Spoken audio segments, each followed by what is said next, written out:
Forget everything you think you know about learning Japanese. This video is not going to give you a magic pill, and frankly, neither will any other. You're not going to become fluent in a week, a month, or even a year with some secret technique. But if you're ready for the real journey, the one where you actually build sustainable progress, then stick around. I know there are so many videos out there with tips and tricks on how to learn a new language, especially Japanese. While I've picked up some ideas from these videos, I've noticed there's never been one with a sustainable method that truly helps you reach your language goals. And honestly, I don't think there will ever be that one method that works for everyone, because we all know learning is such a personal process. Just like everyone has different reasons for learning a new language, everyone also has a different learning style. So there's really no single method or solution that fits everyone.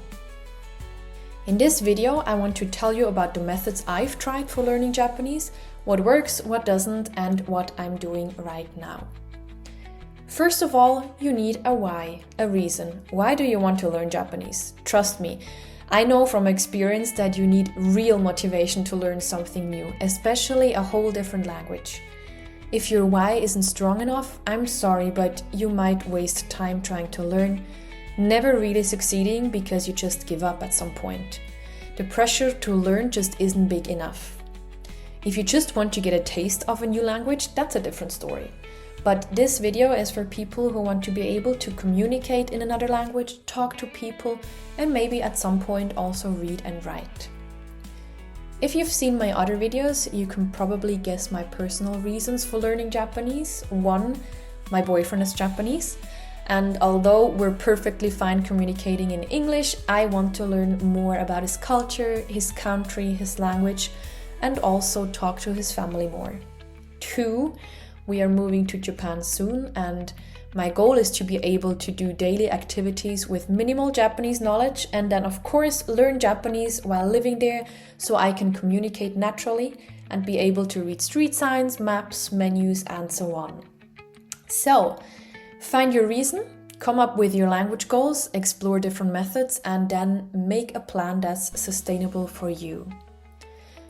Let's move on to the different methods for learning Japanese. The easiest, no fuss, but also expensive way is to just book Japanese classes and participate regularly, of course. Just like in school, you'd have to just attend, you would get learning materials from the instructors, you would obviously have to concentrate and get as much as possible from the classes, do homework, extra exercises, and ask your questions to get the most out of it. Most of us don't have that kind of money though, and I know a lot of people would argue that this isn't the most effective way to learn a language either. And I agree to some extent. Exactly because of that reason that everyone has a different learning style. But I still think it's a very effective way for most people. At least for me, I learned a lot in my childhood and teenage years going to school and learning languages. For people who say sitting down and studying doesn't work for them, what they need is immersion. And you can do that in different ways. Obviously, being in a Japanese-speaking environment is one way, also talking to Japanese people. But you can also create this environment by consuming a lot of Japanese content. I'm talking about watching videos, movies, and series in Japanese, listening to podcasts, reading books, blogs, and articles. It seems like a lot of people swear by this method, especially for learning Japanese. But for me, honestly, that doesn't really work, or rather doesn't work by itself. And there are 2 reasons as to why that is. First of all, if you're not into anime too much, there really aren't a lot of good TV shows or movies out there. At least for me, I'm having a hard time finding a show that's interesting enough and well made enough for me to want to come back to all the time. Second, as a native German, English, and French speaker, Japanese seems to be a very complex language. They obviously have different alphabets, but also the sentence structure is different, and there's just no way you can just translate a sentence word for word.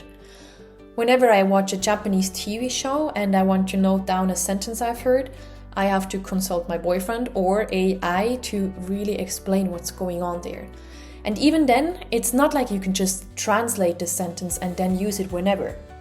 It always depends on the situation and who you're talking to. Because Japanese has different levels of formality, and also it's a very high context language. If you don't know what that means, it means it's a communication style that relies heavily on implicit messages, body language, cultural understanding, and, in my opinion, also on the situation. Let's quickly go through a couple of other methods before I tell you how I'm learning Japanese and what works best for me. Since we live in this wonderful age with the internet and AI, there are so many more also free methods to learn a new language. There are already numerous apps that either promise or offer a complete learning experience, or apps that help you do specific tasks. Apps like Duolingo, Busuu, I'm not sure how to pronounce that, Lingoda and Babbel are just a few examples for more of these kind of all-rounder apps that a lot of people use. And then there are apps for flashcards specifically, or for talking to people, for kanji learning like Anki and so on. Now, I'm not sure if there's one app that does it all and you can go from 0 to advanced just using this one app, but there are ways you can still use them to your advantage and for your learning. There are also some great websites that can help you learn Japanese. For example, guidetojapanese.org, like Tai Kim's guide. And he has a complete guide with a lot of important information and resources to look up certain topics.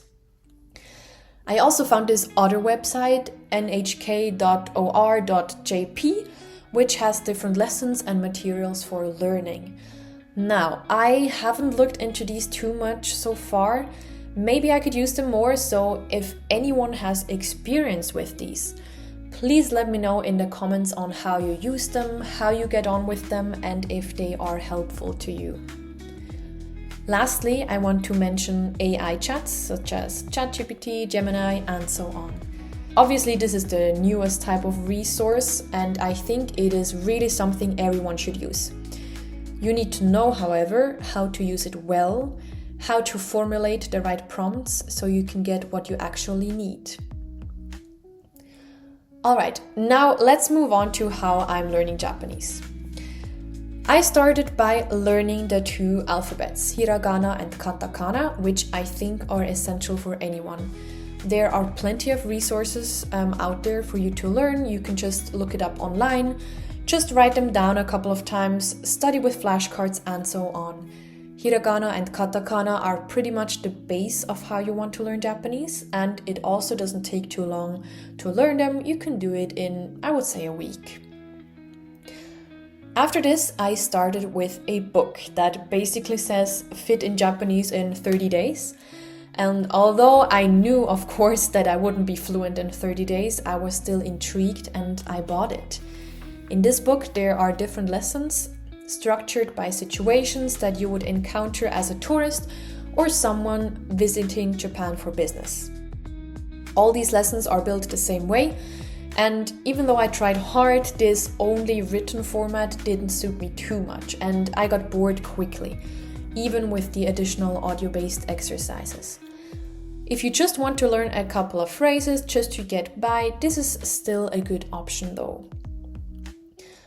I also tried Duolingo for a long time. I had an amazing streak. I was even in the highest league, and I certainly learned a lot with Duolingo, but I noticed it just wasn't enough to be able to use these newly acquired sentences later on. Honestly, Duolingo was also a bit too easy for me, so now I use it as a resource for sentences.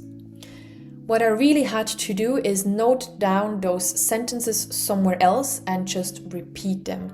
And I mean repeat a lot. I now use this app which my boyfriend built. It's basically an audio learner, and I'm sure there are a lot of apps out there like this already.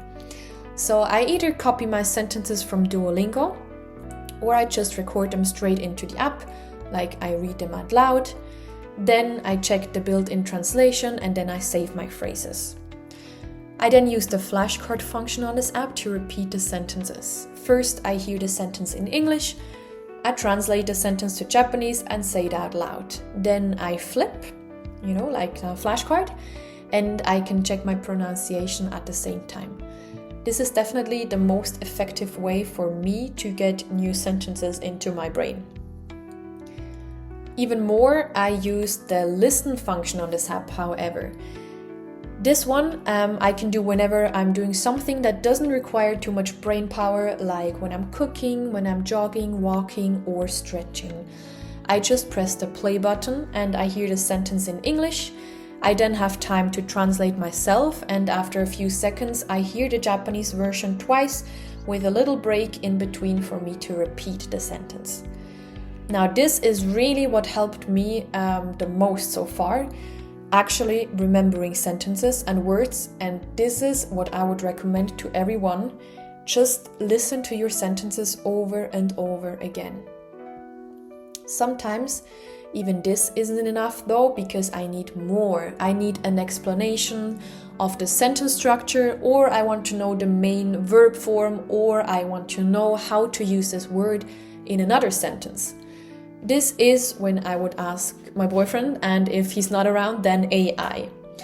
And AI really comes in handy. I just ask any chat to explain the grammatical structure of this Japanese sentence, and I can get a very in-depth explanation.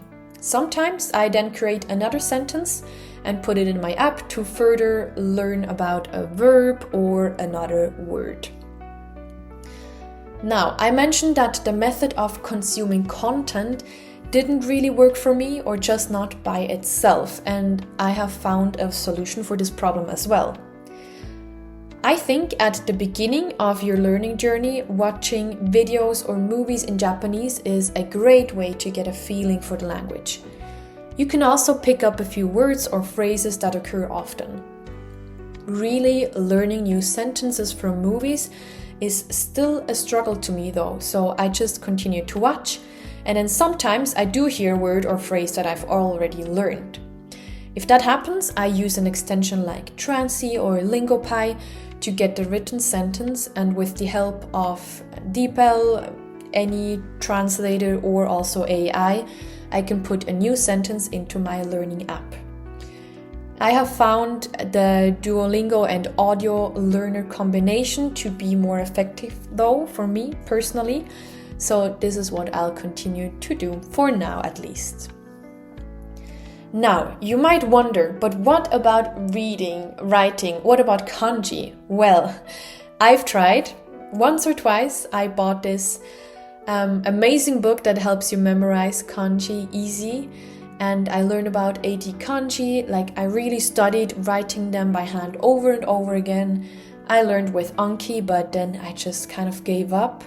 Or more so, I decided to focus on communication first, so that I would be able to speak Japanese. And then maybe later on I would learn kanji. So yeah, this is where I am right now. I am very excited to re-evaluate my learning method once I'm in Japan, come up with new strategies, and of course share it with you guys. So if you have learned anything new today, and if you would like to see how things unfold for me, consider subscribing to follow me along on my journey. Bye!